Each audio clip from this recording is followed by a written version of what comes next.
أعوذ بالله من الشيطان الرجيم بسم الله الرحمن الرحيم الحمد لله رب العالمين بارئ الخلائق أجمعين والصلاة والسلام على أشرف الأنبياء والمرسلين سيدنا ونبينا وحبيب قلوبنا وطبيب نفوسنا وشفيع ذنوبنا أبي القاسم محمد اللهم صل على محمد وآل محمد ثم الصلاة والسلام على آل بيته الطيبين الطاهرين المظلومين لا سيما الحجة ابن الحسن صاحب الزمان مولانا ومولى القونين عجل الله تعالى فرجه الشريف اللهم صل على محمد وآل محمد أما بعد فقد قال الله تبارك وتعالى في كتابه وهو أصدق القائلين بسم الله الرحمن الرحيم هو الذي أرسل رسوله بالهدى ودين الحق ليظهره على الدين كله ولو كره المشركون صلوات على محمد محمد. Tonight we begin a series of 3 lectures to mark and to celebrate the birth of the Imam of our time, Imam Sahib al-Zaman, Ajjalallahu ta'ala farajahu sharif. Allahumma salli ala Muhammad wa ala Muhammad. And the verse of the Quran that I have begun with is from Surah As-Saf, chapter 61 of the Quran, verse 9, in which Allah says, He it is Allah who sent His messenger with guidance and the religion of truth, لِيُظْهِرَهُ عَلَى الدِّينِ كُلِّ وَدِينِ, so that it may prevail over all other religions, even if this is detested and even if this is averse to the polytheists. This verse of the Quran has also been repeated in Surah At-Tawbah, chapter 9 of the Quran, in verse 33, and with a slight difference it also appears in Surah Al-Fath, chapter 48, in which Allah subhanahu wa ta'ala also says, هُوَ الَّذِي أَرْسَلَ رَسُولَهُ بِالْهُدَى وَدِينِ الْحَقِّ لِيُظْهِرَهُ عَلَى الدِّينِ كُلِّهِ, and then He says, وَكَفَى بِاللَّهِ شَهِيدًا, and Allah suffices as a witness. And this verse will form the basis of our discussion in part, because just as the Quran itself is a miracle, one of the miracles of Islam is its prophecies and what it has told us of that which is to come from the time that the Quran was revealed to the end of the world. And so Islamic literature has gathered a large amount of such material in the form of verses of the Quran firstly, and then also ahadith. So there's a lot of textual evidences on matters to do with eschatology. And so this is one of those prophecies in which the Quran says that Allah has sent His messenger with this religion of truth so that it may prevail over all other religions. Now, before we go further, it is important that I mention and clarify a little bit what Islam and the Quran refers to when it says that this religion may prevail over all other religions, because I am very cognizant of the fact that these lectures tend to somehow make their way to the internet, and a lot of times they're not just heard by Muslims but even by non-Muslims, by Jews, by Christians and others. And it can very easily lend itself to the idea that Islam has a militant agenda to essentially wipe out all other religions and to basically force everyone into a submission or kill them. And unfortunately, this sort of an agenda tends to be vocalized by some militant and fundamentalist groups who call themselves Muslims, but we do not subscribe to that belief. So it is important to clarify here that when the Quran talks of deen and when it talks of Islam, it generally understands the religion of God to be only one. Inna ad-dina inda Allahil Islam. But this Islam is not a proprietary form of religion where the Jews say our religion is based on the Torah and we are the followers of Moses, and our religion is Christianity and we are the followers of Jesus and we follow the Bible, and you Muslims follow Muhammad sallallahu alayhi wa sallam, and Allahumma salli ala Muhammad wa ala Muhammad, and your book is the Quran, and so on. And this sort of thinking in itself is flawed, and it has given rise to even individuals who promote a pluralistic idea of religion, to say that all religions are correct and all religions are fine and lead to God. Essentially, the Quran's message is that there is only one religion with God. These messengers are not to bring different paths to you. They all bring the one path, which is the path of Tawheed, the path of monotheism, the idea that there is only one God to be worshipped besides whom there is none. So when the Quran says that it is God who sent His messenger with guidance and with the religion of truth, so that it may prevail over all other religions, the idea here is that this religion is meant to realign any false ideas that may have entered that one original religion that Adam, peace be on him, came with, the same religion that Noah came with, the same religion that Ibrahim came with. It was the same thing that Dawood and Sulaiman and Musa and Zakaria and Yahya alayhi salam came with, the same idea. That was Islam as well.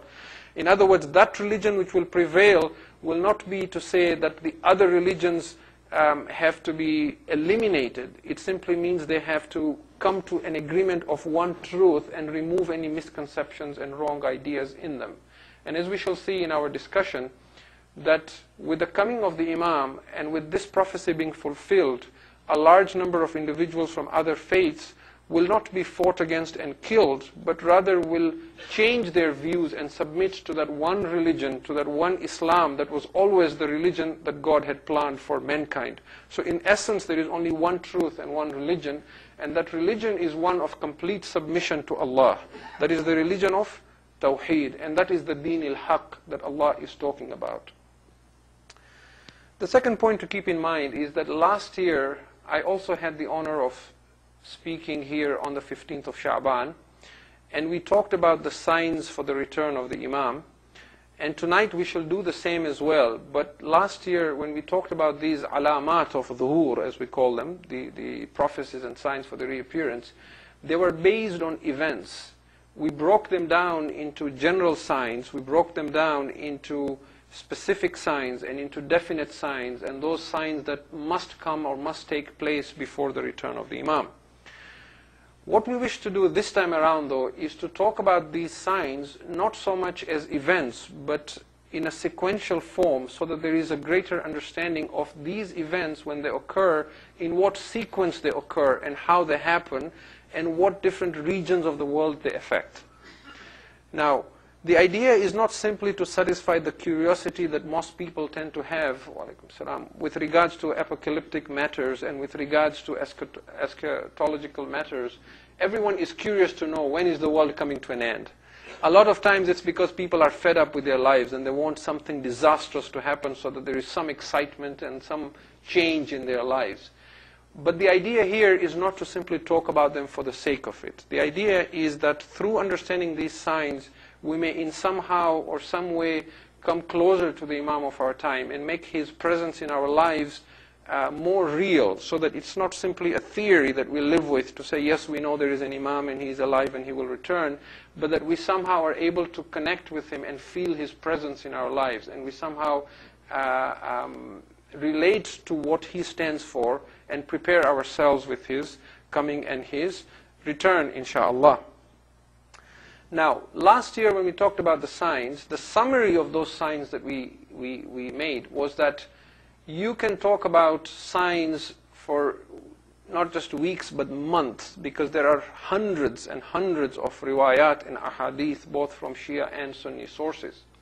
However, you will always run into issues, like for example, you will find some traditions that contradict each other. Then you need to verify which ones are authentic, which ones are not. You will run into issues where there might be names of places and people that you can no longer identify because of them being very ancient. You will run into issues where when these signs take place, people will try to explain them away with some scientific evidence and so on and so forth. And so what we concluded last year was that essentially, after knowing all these signs, not that they're not important, What is of greater importance is that one should prepare oneself spiritually. The purity of the heart in its ability to recognize who the right imam is far greater than simply knowing the signs and memorizing them. And inshallah, maybe tomorrow or day after, when we develop the subject further, and we will talk about the reasons why individuals might reject the imam when he returns, this will become more clear. So just to give you an idea then, before we really get into the subject, the plan of our discussion over these 3 nights is that tonight we want to talk about the signs, but then slowly between tomorrow and day after, we want to shift the discussion from simply the signs of his return to talking about what are the reasons why individuals who today believe in him, who acknowledge him, who constantly pray for his return, would reject him. And there is a close connection between that discussion and this discussion of the signs, but it will come to light as we discuss, inshallah. What I would like us to keep in mind for tonight as we discuss these signs is that notice that as I list these signs and the sequence in which they occur, notice the ordinariness of the events. Notice that in their narration, they're not happening in a miraculous manner. It isn't signs where angels are descending or an army of angels coming down with swords and that sort of a thing, or an imam waving a magic wand and miracles happening. It's happening through the kind of processes that you would very much see today if there was a change in a society, whether it was military or political or social or psychological. So try and keep that in mind, and I will mention it as we go, inshallah. And if we keep this in mind, that the changes that the imam brings about right from the reappearance have an element of humanness, very ordinariness to it, then the other discussion on why individuals might reject the imam will also become easier to understand tomorrow onwards, inshallah, if we can recite as-salawat ala Muhammad wa ali Muhammad. Salli ala Muhammad wa ali Muhammad. Now, the source for all these discussions that I am bringing out in terms of signs, because individuals tend to be curious, where are you bringing this from? I'm relying a lot for tonight's discussion on a book called Asr al-Dhuhur. Asr al-Dhuhur is authored by Sheikh Ali Qurani, who is a contemporary scholar and lives in Qum, Iran. And he is highly respected in the Shia world and an authority on the discussion of Imam al-Mahdi alayhi salam and the signs of his return. I favor this book because this book was originally written some 25, 26 years ago. But the author has not just left the book alone. He continues to research the traditions and the narrations in the book to verify its authenticity, and he keeps updating it.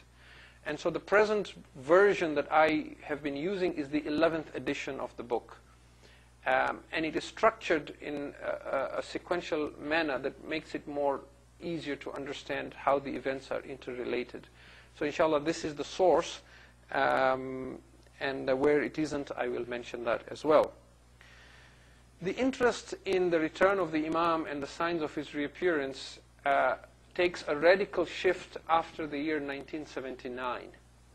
And this is because of the revolution, the Islamic revolution of Iran.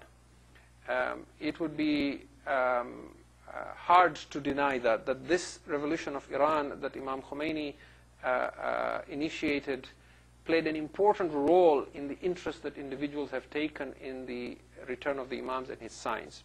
If you speak to the elders in the community, you will find that prior to 1979, where there wasn't this resurgence of awareness in Islamic studies and Islamic sciences, when people had not heard of books of hadith and nobody knew what al-Kafi even means, you will find that the ideas that individuals had about the Imam were very sketchy and in many ways flawed. For example, a popular belief was that there was a green island where the Imam lived, and there were incidents related to that green island where his sons ruled on those islands. There were some narrations that many times the enemies of the Shias will quote and prove or bring out as evidence to show that the Shias are misguided. They say the Shias believe that their Imam is living in a cave or hiding in a cave somewhere waiting to return and so on. These sort of ideas that the Imam lives in a cave or an island and is waiting to return, these were more popular prior to that. It is not that the ulama changed their mind and said, no, that was wrong and now we believe something else. The ulama always had a correct understanding, but that was not accessible to us because before the revolution, a lot of this material was not even being translated into languages that we can comprehend or interact with.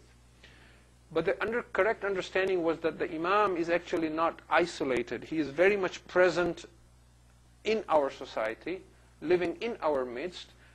He is not in ghaiba in the sense that he is invisible. He is in ghaiba in the sense that his identity is not known. If he was sitting in this room right now, we wouldn't know who he is.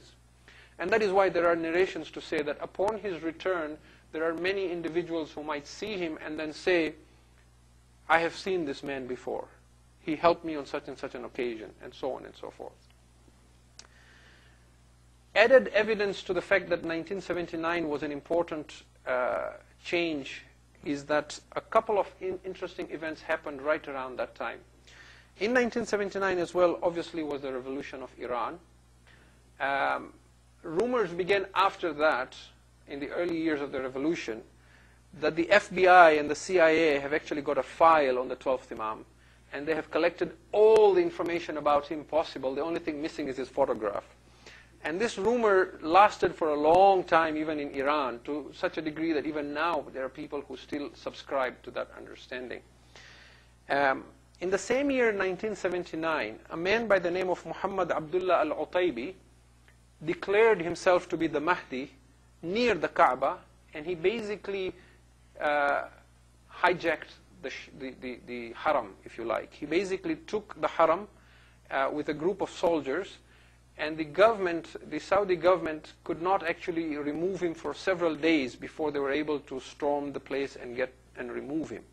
So at that point you can see that the world, not just the Shia world, but the Sunni world as well, was thinking along those lines and expecting this sort of an event to take place, because we know that when the Imam returns, he returns in Mecca near the Kaaba, and this individual tried to basically take claim in the same manner, and he was overcome. 2 years later, in 1981, an author by the name of A.J. Quinnell wrote a thriller novel called The Mahdi.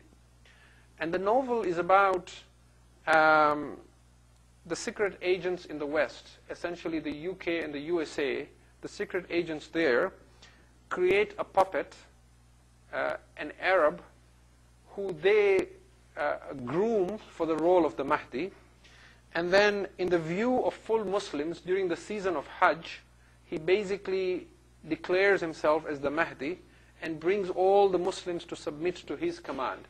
And so the thriller novel is based on this idea that there is an individual who takes all the Muslims in his control, and so all the Muslims listen to him, and then these Western secret services control him as a puppet.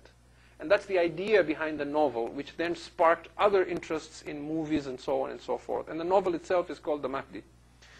The same year, 1981, a documentary came to the world discussing the prophecies of Nostradamus in the name of The Man Who Saw Tomorrow. Anybody who was 10 years old by then has probably seen that documentary, right? Very popular. I'm sure many of us here have seen The Man Who Saw Tomorrow. And this documentary, The Man Who Saw Tomorrow, was shown in the US for 3 months consecutively on the televisions. And in that documentary, there is essentially prophecies that are modified to promote this idea that there is a man from the Middle East who wears a turban, and he essentially starts an attempt to take over the world, and he destroys Europe. And in that time, Russia was still USSR and was a superpower. So then the US and the USSR, the two superpowers, get together to defeat this Mahdi, essentially. Now this is not new, the idea of using prophecies like Nostradamus to control the masses and the minds of people. Even Hitler used it during the Second World War, where he would have planes flying over regions and throwing thousands and thousands of pamphlets showing prophecies of Nostradamus that he will take over this and that, so that they should not resist and fight him. And the idea in that documentary was not so much to promote the belief of a savior or the return of Jesus or the return of a Mahdi, or whether Nostradamus was even right or wrong or what he was prophesying.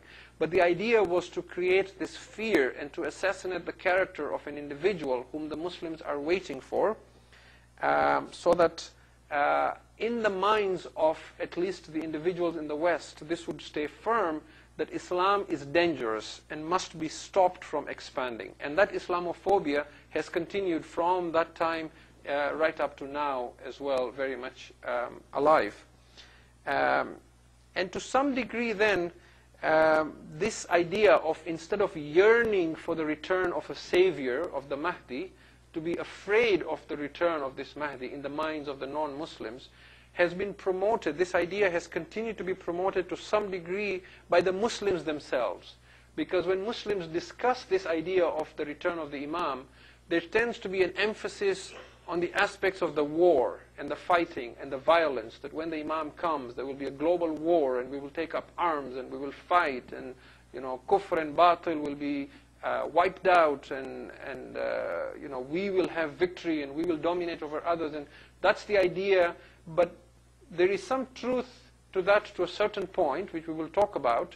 But thereafter is where the real work starts. And that is the work of when there is unity and there is love and there is peace and there's tranquility on the earth. And human beings now are ready for a next phase in their spiritual evolution, if you like, where human beings are now taken to higher levels of thought, higher levels of understanding, more wisdom and more knowledge. And that is never discussed. Even when you look at the qasidas and the mushaira that we compose about the Imam, there tends to be about how America and England will be overcome and so on and so on. You will never hear any ash'ar talking about how the Imam brings peace or how the Imam helps human beings evolve to the next level. And that is because of our lack of knowledge. And inshallah, we're going to try and correct that as well through these series of lectures and discussions. Now, keeping in mind, of course, our limited time, not just for tonight, but also in the 3 days, let us now actually begin discussing the signs. And these signs are so detailed, it would be impossible to do them in 3 days. So what I present here is a summary. If we finish our discussion tomorrow or day after on what are the reasons why Muslims or even some Shias might reject the Imam on his return, and we come to a satisfactory conclusion, then we can come back and discuss some of these signs in greater detail. But as I said earlier, what I wish to present this year, and there is no harm in discussing this every year so that we refresh ourselves and see this from different perspectives, but what I wish to discuss this year, inshallah, is the events in sequence and in some ways geographically. There are 3 personalities or individuals whose names keep appearing in traditions and riwayat again and again, closer to the time of the Imam's return. These 3 personalities are called Al-Khurasani, Al-Yamani, and As-Sufyani. The first 2 being righteous and virtuous. And their names suggest either their lineage or the place they come from, which is typical of the Arabic language. As you know, in Arabic, when you use names like Khomeini or Sistani or Khui or Tabrizi or Shirazi, it's not their names, but it's simply the names of the cities that they come from.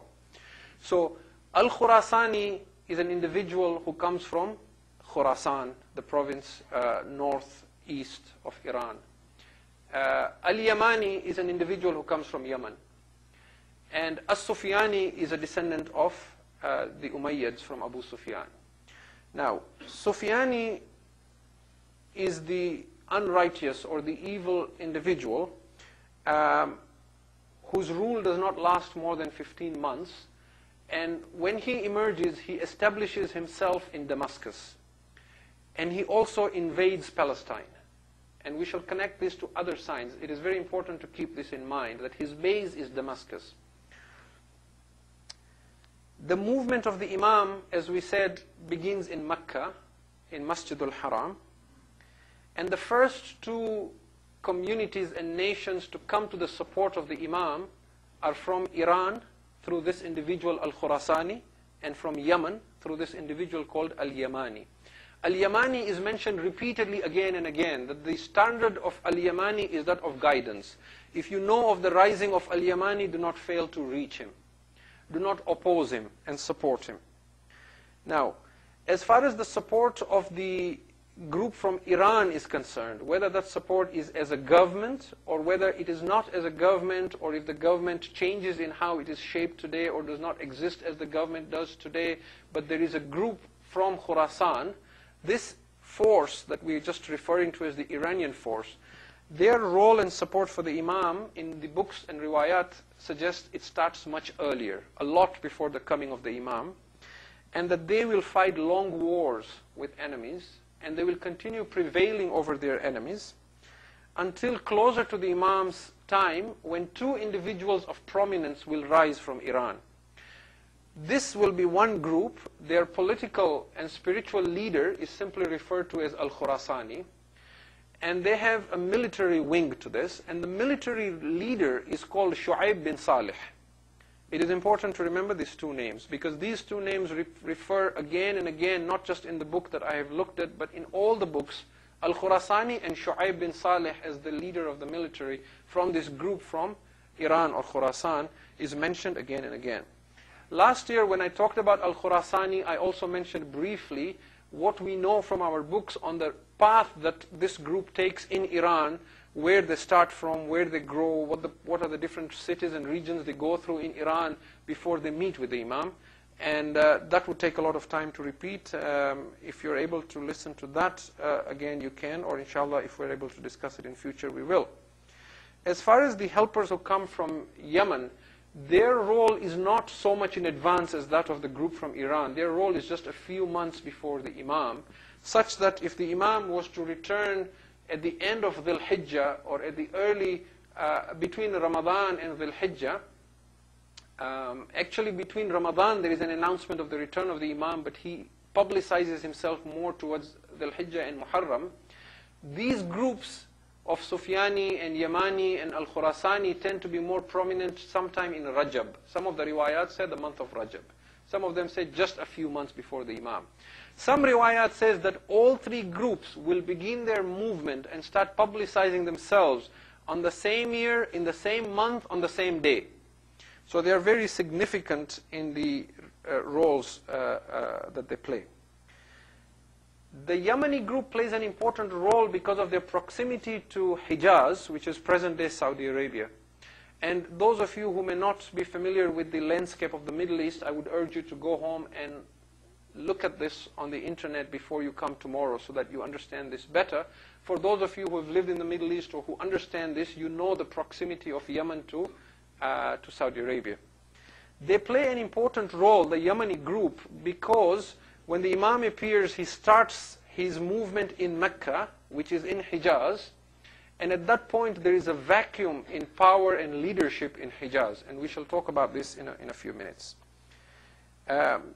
Amongst the riwayat and the signs that come to us, such as one from Imam Jaffer as-Sadiq salawatullahi wa salamu alayhi, Allahumma salli ala Muhammad wa ali Muhammad wa ali Muhammad, where he mentions the definite signs of Yamani and Sufyani and Khurasani. He mentions three other signs that I had talked about last year. One is a voice that is heard in the heavens that is called as-sayha, a loud scream or a voice that we shall talk about briefly. The other is the murder of a pure soul that is called in books of riwayat as an-nafs az-zakiyah. An-nafs az-zakiyah is an individual who is extremely, extremely pious, and he is murdered near the Kaaba in Masjid al-Haram, which, as you know, is a place and a sanctuary for people. Whoever enters it is meant to be peace, who is meant to be safe and in peace, but he is murdered right near the Kaaba, very close to the coming of the Imam. And this is a major sign as well. And the third as well that the Imam mentions is that of a landslide between Mecca and Medina that is known as Al-Bayda. And we will talk about this. This is a landslide that swallows the army of Sufyani. So these are common signs that are repeated again and again as being definite signs. Now let's talk about the power vacuum in Hijaz. Most of the books that I have seen, they say that towards the time of the Imam, Hijaz will be ruled by kings. There will be a kingdom established. Remember that in Islam there was no mulukiya, there was no kingdom. But as you know, today Saudi Arabia, there is a kingdom. They call themselves the Kingdom of Saudi Arabia.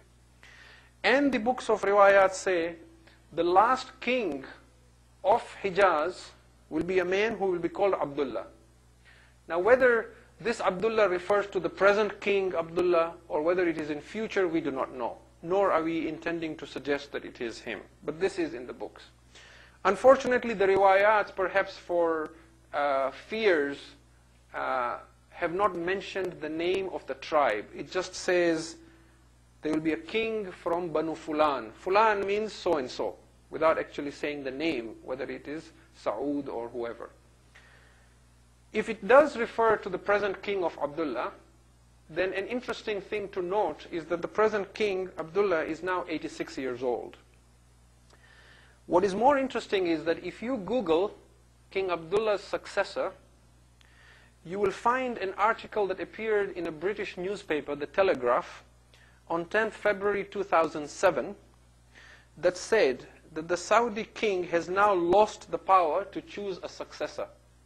As of 2007, a change was made in the constitution and the legislation of the Saudi kingdom that henceforth the king shall not appoint a successor, but a council will be established, and the council will decide on who is the successor. And this council is made up of no less than 21 brothers of the present king, all the sons of Abdul Aziz, including grandsons. So there are many in number. So it is very interesting to note that whereas there was no kingdom, now there is a kingdom, and to have a king with the same name, and within our lifetime to know that now the idea of successorship is lost and that there is a council. Now those who are familiar with how the Arabs tend to work and the system on which many of the Middle Eastern governments work, you would know that in the Middle East, every region and every government is ruled by a particular tribe. And very often a tribe will appease the other tribes in their own land by making sure that they are materially very well off so that there is no political uprising against them. But in reality, there isn't as much unity as meets the eye. And I could have given more specific examples, but perhaps it is not appropriate. But you will find this for yourself on the internet. Now, the books and the riwayat says that after this king dies, again a disclaimer, I don't know if it is this king or a one to come in the future, but after he dies, the people of Hijaz will never unite under one ruler. If a king is appointed, he will not rule for years, but he will rule for days and for months at most. And the tribes or the qaba'il of Hijaz will begin fighting for power amongst themselves, which is very, very easy to imagine actually if you understand how things operate in the Middle East. In one tradition in a riwayah, we are told that one of the signs of the zuhur of the Imam is a disturbance between the haramain, between Mecca and Medina. And when the individual asked the Imam, what kind of a disturbance is this? The Imam said, it is a tribal fight in which 15 prominent members of one tribe will be killed by another tribe between the two harams. By the time this sort of a disturbance happens in Hijaz, Imam Jaffer as-Sadiq salawatullahi wa salamu alayhi says, Allahumma salli ala Muhammad. You, the Muslims as well, will be left without an Imam or without any unity or flag to gather under. Some of you will be cursing others, and some of you will be distancing yourselves from each other. You will be tested and you will be tried. You will be filtered again and again until very few of you are left. And hence in one riwayah it says, when Islam began it was gharib, it was a stranger. And Islam shall return and become gharib. It shall once again become a stranger. And just as you entered Islam afwaja, in droves and groups, so shall you leave Islam in droves, afwaja, again, groups and groups. Now this could mean in the literal sense where large numbers of people just turn away from Islam, Or it could mean that in name everyone remains a Muslim, but ideologically and in our aqidah, we take such radical and extreme views that we become different groups while we are one community. And this is the result in part of not having an imam, or not having a clear guide, or having lost individuals with true knowledge, or not having obedience and submission to these individuals who have a true understanding of Islam and a path of moderation, and of promoting individuals who are misguided, and therefore they become then the source of new groups and divisions forming. At this point, while all this is happening in Hijaz, and while Muslims are in disunity and confused and disarray, one of the greatest signs will then appear, which is the voice that we talked about. There are many different things about this voice that I do not wish to go into, because then we need to look at the riwayat on their authenticity. But what seems to be unanimous is that the voice will be heard from the heavens on the 23rd of the month of Ramadan. Whether it is the night of Ramadan or the day of Ramadan, I cannot verify that right now. But this voice will mention the name of the Imam and declare that he has returned. And again, there are variations on what this voice will say. Some have simply said the voice will be the voice of Jibreel alayhi salam, and he will declare that your Imam has returned. Respond to him. Some will say that the voice will simply say, جَاءَ الْحَقِّ وَزَهَقَ الْبَاطِلِ إِنَّ الْبَاطِلَ كَانَ زَهُوقًا, which is a verse of the Quran saying, truth has come and falsehood has perished. Falsehood was a thing that was bound to perish.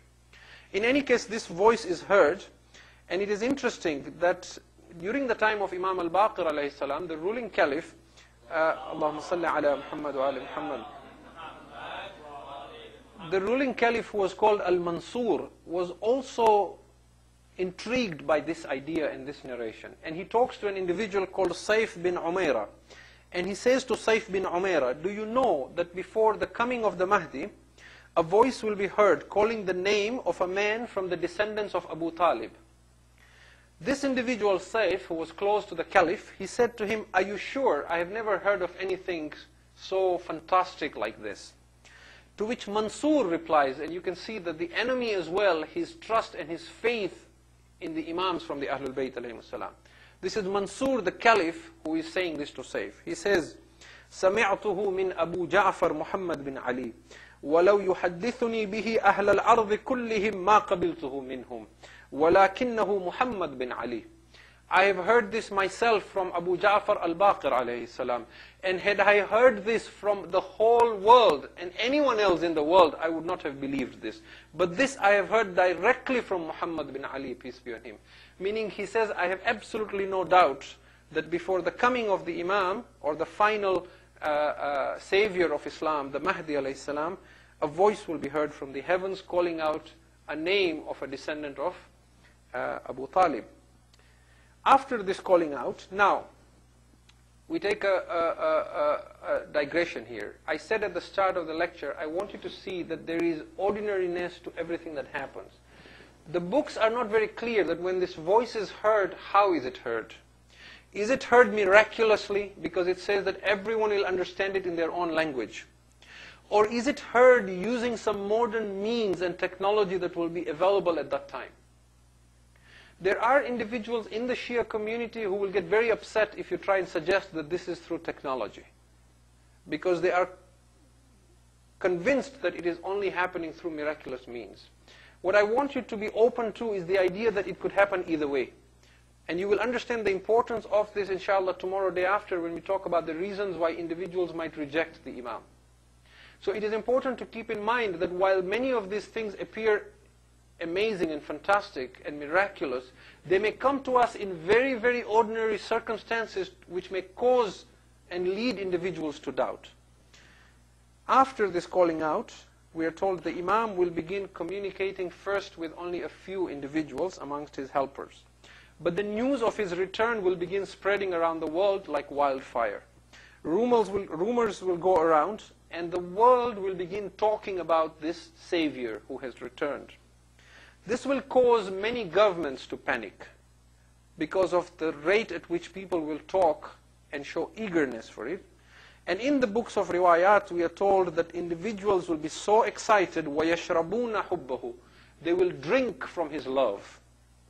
Now,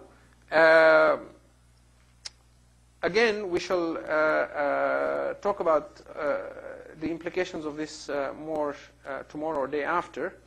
But the enemies will be fearful of him, and there will essentially be an attempt to hunt for this individual and to look for him at all costs. And the rumors and the news will be that he is presently in Medina al-Munawwara, which at the time will be true because he will be in Medina. And at that point, an army will move from Syria, which will be the army of Sufyani, towards Medina in an attempt to stop this individual, to look for him and basically kill him. And at that point, we are told a lot of individuals will be killed on the suspicion that they are Shi'as. Many Shi'as will be killed in Medina. Many women and children will be taken as captives. And we are told the Imam will leave Medina and head towards Mecca under very under circumstances where there is a lot of fear surrounding the area. So he will leave with a lot of caution and secrecy. And this will be the sunnah of the Prophet Musa alayhi salam, because when Musa alayhi salam killed a man in Egypt and left Egypt under the same circumstances of caution and secrecy, the Quran says he left khaifan yataraqqab. He left in a sense of fear, watching over his shoulder, in a sense being cautious not to reveal himself too much to people. And the Imam will do the same and come to Mecca. In Mecca, he will establish contact with other helpers and aides. Again, notice how this is so ordinary at face value, something that you can relate to and understand. Yet it is miraculous behind the scenes. By the time he comes to Mecca and establishes himself there and begins communicating with some followers, we are now in the month of Muharram. Now we are told in riwayat that on the night of Ashura, after Salatul Isha, in Masjidul Haram, next to the Kaaba, the Imam will openly declare himself as the Mahdi that the Muslims have been waiting for. There will be an attempt, obviously, by individuals to stop him and to kill him even right there and then. This will be his first speech in Mecca, and his helpers who will be with him will stop him from being killed and will basically overcome the enemies who are trying to harm him. The next day, on the day of Ashura, the Imam will address the whole world at large, and he will invite them to come to his help. And everyone will then listen to his address in their own language. And again, the same issue. Does he address the whole world miraculously? Or does he address the whole world through a form of media, through some means of technology? You should be open to both ideas, and we shall understand why in the days to come. But there will obviously be different reactions to this.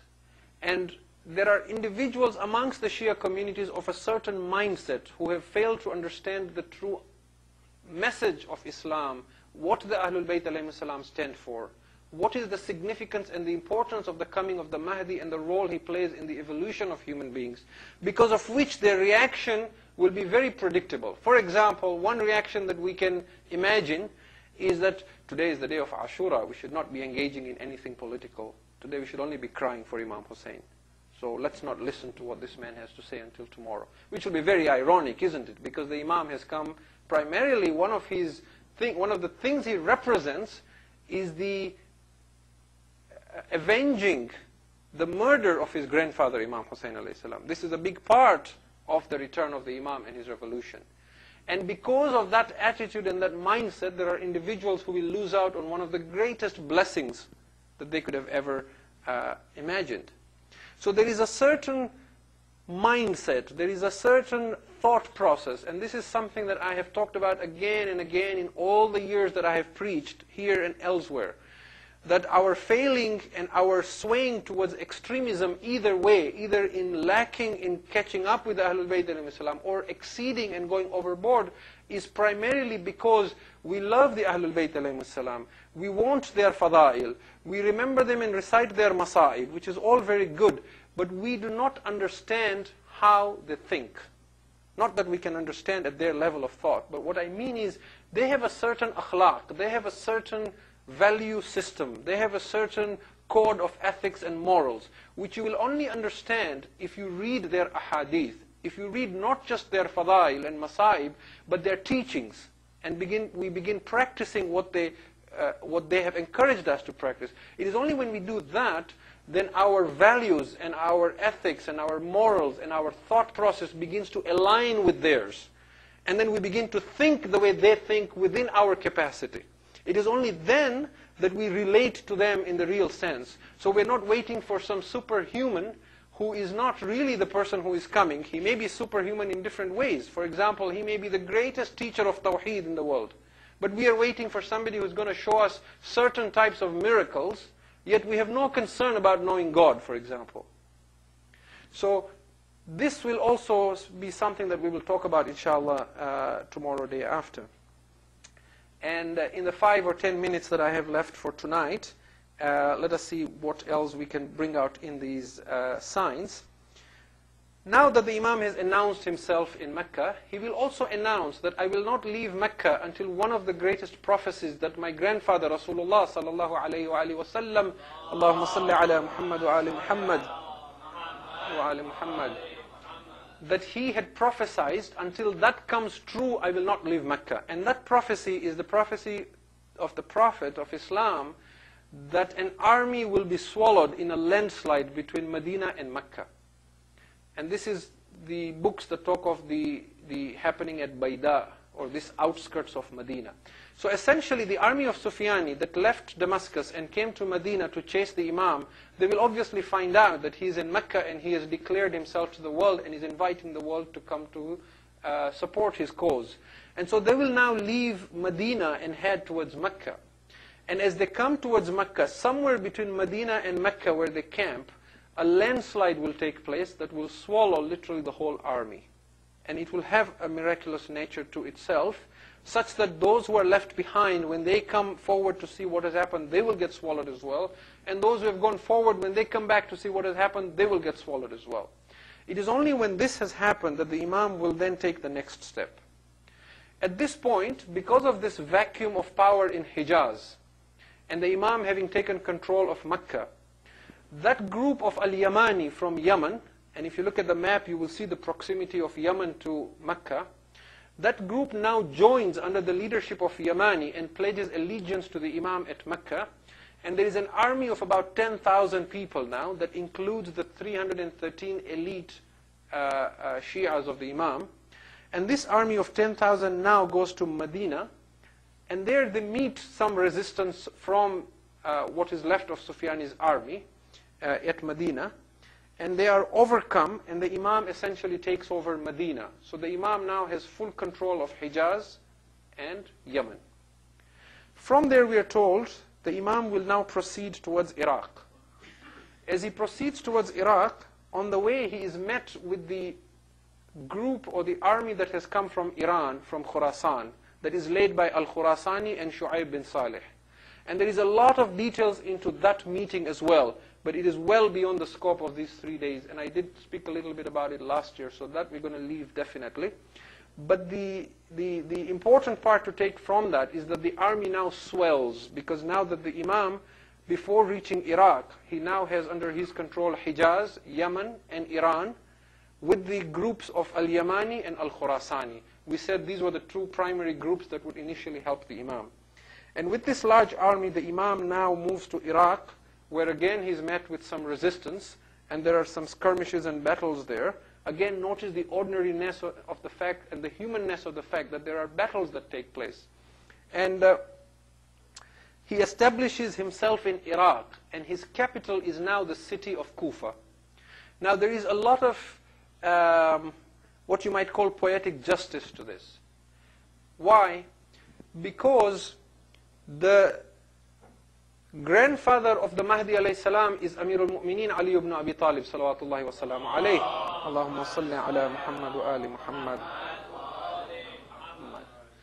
And the grandfather of Sufyani is Muawiyah. Muawiyah's base was Damascus. Imam Ali's base was Kufa.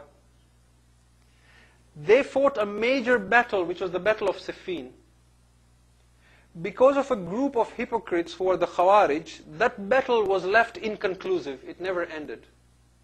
that led to the formation of the Khawarij, from whom came Ibn Muljim la'natullah alayhi, who assassinated Imam Ali alayhi salam, when they were on the verge of victory at the Battle of Siffin. So that inconclusive battle between Imam Ali alayhi salam and Muawiyah now will conclude, because now history repeats itself, where the descendant of Ali is established in Kufa, and the descendant of Muawiyah is established in Damascus as Sufyani. And we shall see then what this turn takes. Okay, so I think this is a good place to stop, so that we have time to do wudu as well in time for Salat.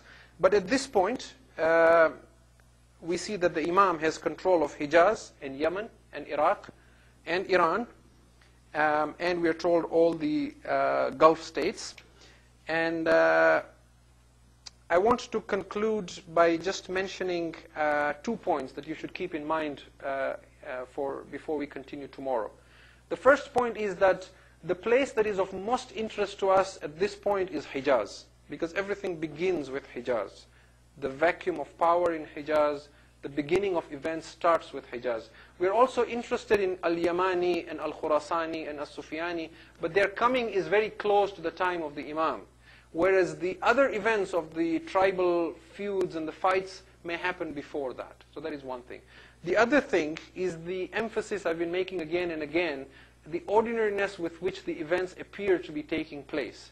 Because this will play an important role in understanding why individuals might reject the Imam. In fact, we have a hadith such as one from Imam Jaffer as-Sadiq salawatullahi wa salamu alayhi, Allahumma salli ala Muhammad wa ala Muhammad wa ala Muhammad, in which he says that do not expect victory to come to you miraculously. You will have to fight for it, and it will come to you as you gain ground inch by inch. You will suffer setbacks just as your enemy suffers setbacks. There will be losses on your side just as there are losses on the enemy's side. There will be many of you who will have to attain martyrdom as well and be killed as well. So there will be sacrifices to be made even on the side of the Muslims and even in the army of the Imam. It is not simply a case of now that the Imam has come, there is only us to be winning wars and no harm and no sacrifices on our side. And this again is very, very significant in understanding some of the other matters that we shall be discussing inshallah tomorrow and the night after. We pray to Allah subhanahu wa ta'ala on these blessed nights inshallah that may Allah bless us, our homes, our centers with the presence and the barakah of Imam al-Mahdi alayhi salam. We pray to Allah subhanahu wa ta'ala that may He hasten the appearance of the Imam, and may we be blessed with martyrdom, so that instead of dying an ordinary death on our beds, we may die while sacrificing ourselves for truth and for Allah subhanahu wa ta'ala under the banner of this Imam. We pray to Allah subhanahu wa ta'ala that for as long as we live, we may keep His presence alive in our hearts and in the hearts of our children, and that we may remember Him every day, and that He may truly make a change in our lives, so that when we meet Him, inshallah, He is proud to see us as a community and as individuals, as His Shias. Ameen ya Rabbal Alameen. Oh Allah, we ask you, bihaqqi Imam al-Hujjah alayhi salam, we ask you, Allah, to grant shifa to those who are ill, and maghfirah for all our marhumeen. ربنا تقبل منا إنك أنت السميع العليم. صلوات الله.